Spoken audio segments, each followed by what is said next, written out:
Hey guys, welcome back. BDCKR here. And the League of Assassins gear just came out, or there was a notification saying it should have just come out. Right, so the front screen where it showed the Arkham Knight Harley Quinn, it was two.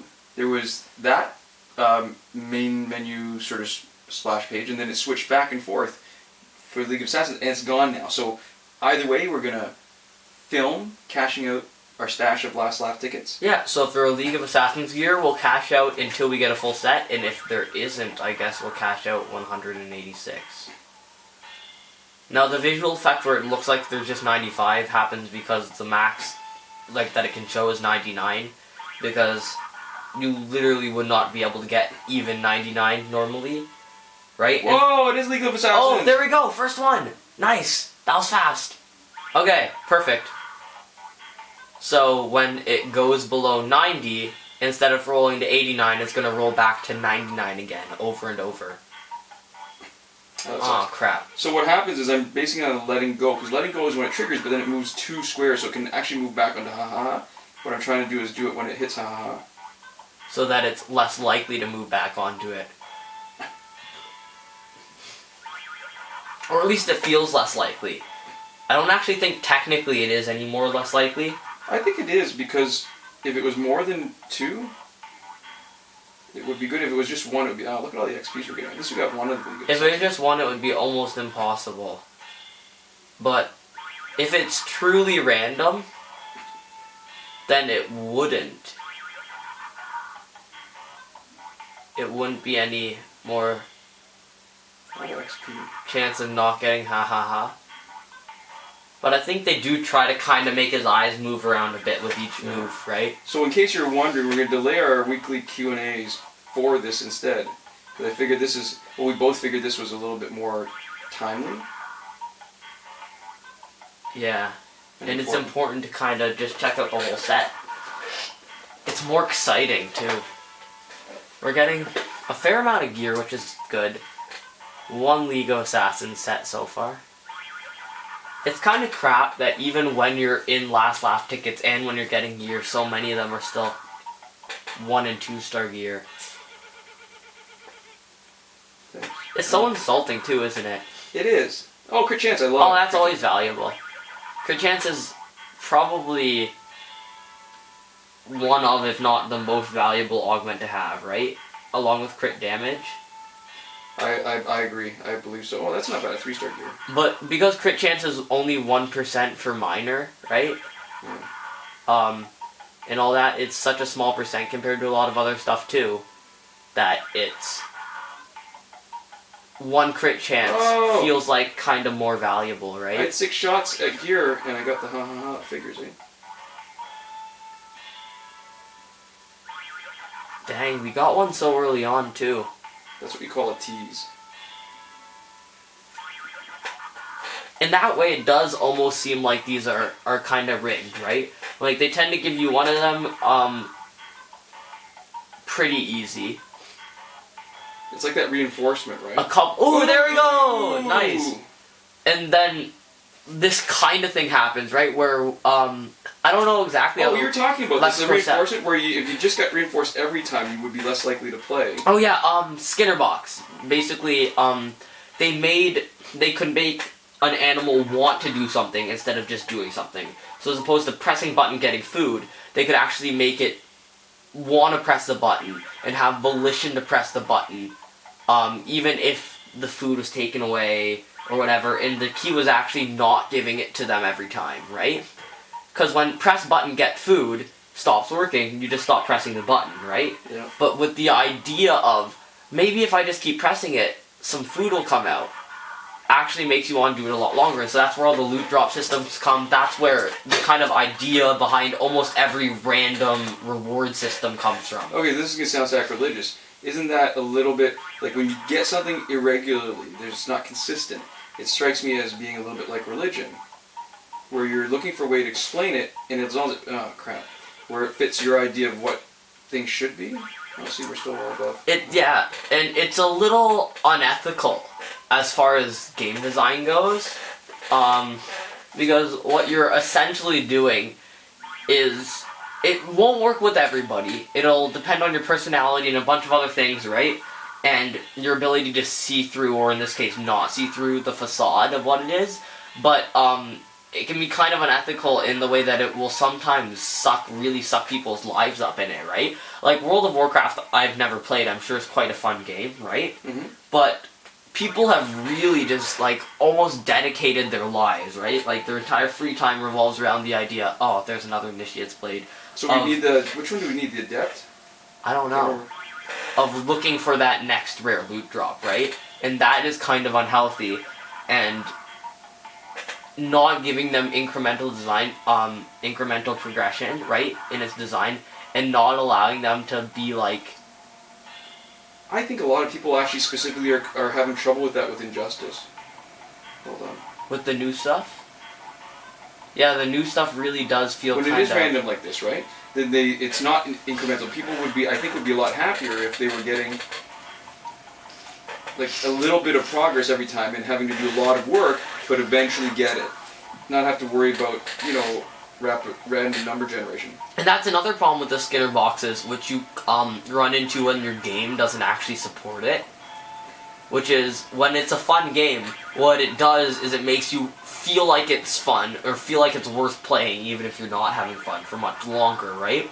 But if they don't feel like the gameplay can actually support the Skinner box system, if the end of whatever you're looking to get doesn't even feel that great to you in the first place, because however much work you're putting into it doesn't actually feel like it has value to you for whatever reason the game is giving you. Like, it's not a big enough increase, or it's too hard to get anyway, so you feel like the amount of time you'd put into it, by the time you come out of it, you'd just be more frustrated than happy with it.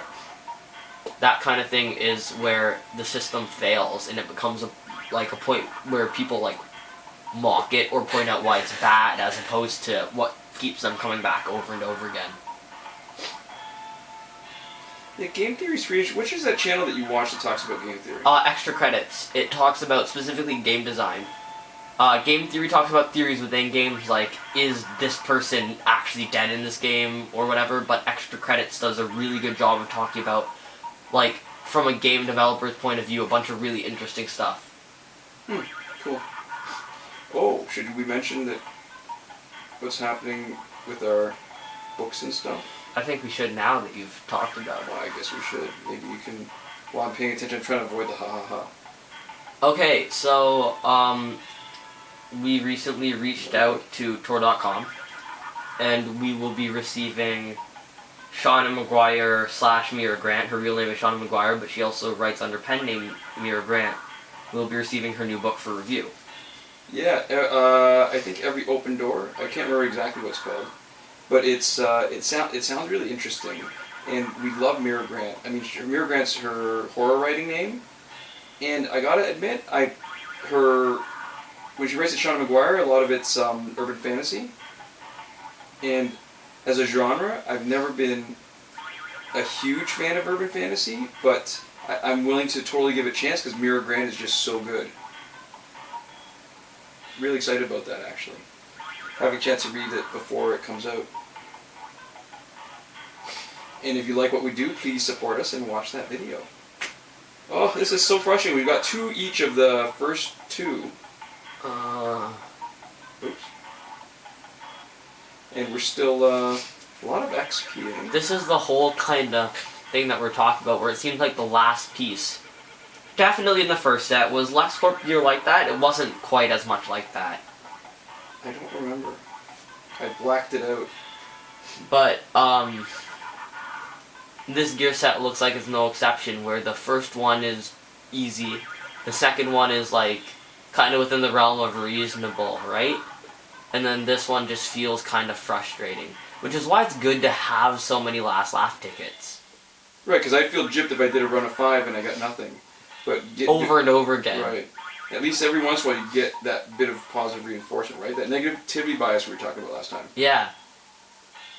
Because when you play so much and you generate like 180, right, Last Laugh tickets, it just, you almost get separated from the idea of earning the Last Laugh tickets at all. Like, it's a goal while you're playing it, but it's almost like a high score kind of goal where it's just like, yeah, get the last laugh ticket counter as high as possible, but it's separated from the experience of actually drawing them like this, right? And it's separated from playing Survivor.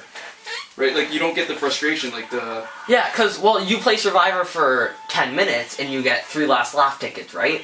And so you feel like each 3 1/3 minutes there was 1 last laugh ticket. I just wasted 10 minutes, right? But now it just feels like I played a bunch, right? Yeah. And now I'm just, like, random chancing a bunch of rewards. That's it. And the 2 experiences feel kind of separate. Oh! And it was XP too! Damn! There was only I should probably not pay attention nearly as much as I am. Would be better if I just randomly hit tab. Yeah, I think so. I think we're burning through a lot of time on this. We can talk about stuff. Because I feel like scrubbing through to the end will be where people are going to get a lot of their data anyways. But I think just tapping, yeah. Oh, nice. Ah!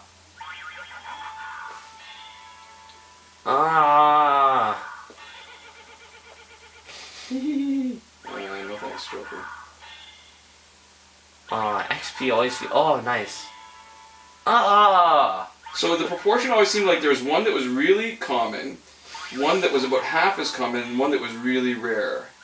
So I think the Adept Blades are going to be the really rare ones. Well, not going to be, they clearly are for us. We're getting a lot of character XP. Oh, and we're down to 83.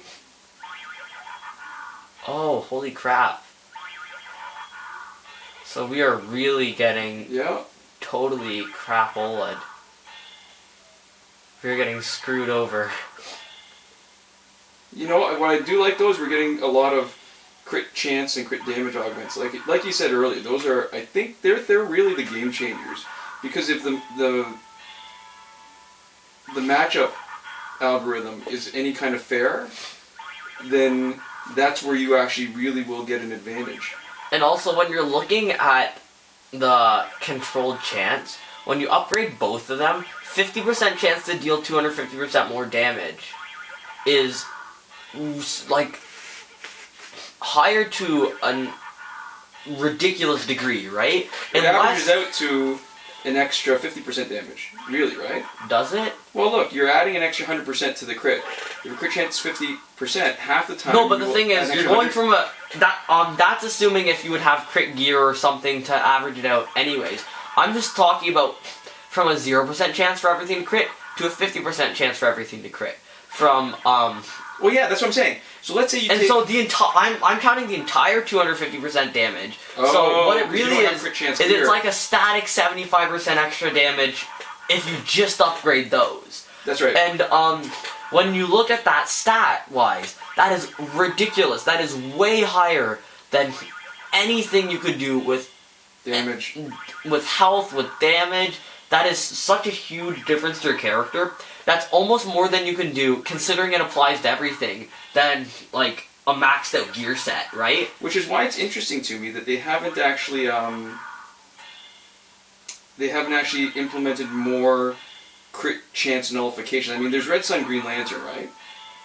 But he's really it. To nullify the chance of, or the crit chance, that would be huge. That would be really big for balancing stuff out. It would be, but I feel like a lot of people would also feel kind of cheated who played a lot of Survivor. Come on! 44. Crowd just again, 2 in a row. It feels almost more of a rip because we keep getting gears. That's not it. And you get a little bit more excited. I'd rather get augments if I'm not going to get the gear that we want.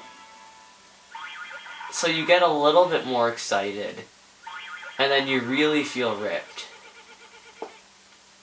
This is 180 gear with no real overarching strategy except waiting to knock out ha-ha-has. Right. This is why when you're talking about the incremental, like even if it was small, the incremental chance or the build up towards what you want, that would be so much better. I guess what we learned is when you're opening them en masse, it looks like it's almost better to not take your time because I don't think we're getting any different... Oh!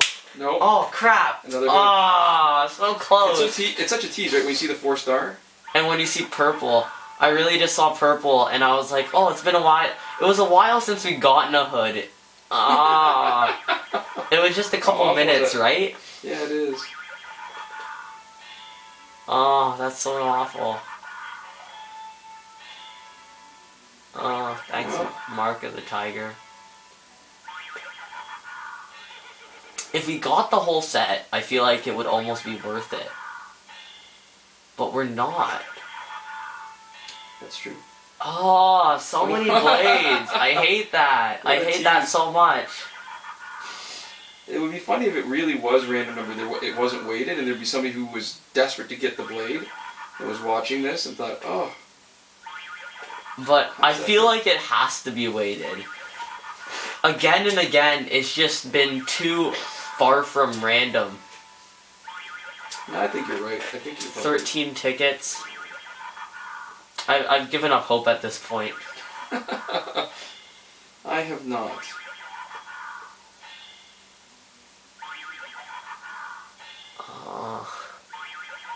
It hurts, don't it? Do you like donuts? It hurts, don't it? That's a joke from a movie. I can't even remember which one it was. Also probably from your childhood. Oh, all augments. And I get the ha ha ha, oh! There's only one gear slot anyways. Oh, crit chance. Was that major? Yeah, that was a major. Oh, one ticket. Come on, come on. Oh, it was purple too. Last ticket. Oh. Alright, so we That can was a see. big flop. That was, but we've made the point that the League of Assassins gear is available. The Adept Blade, I think, is probably the rarest. And thanks for Whatever the watching. third piece that we did not get to see the name of in this video. Alright, thanks for watching. Good luck, guys, at getting your League of Assassins gear. Komoda.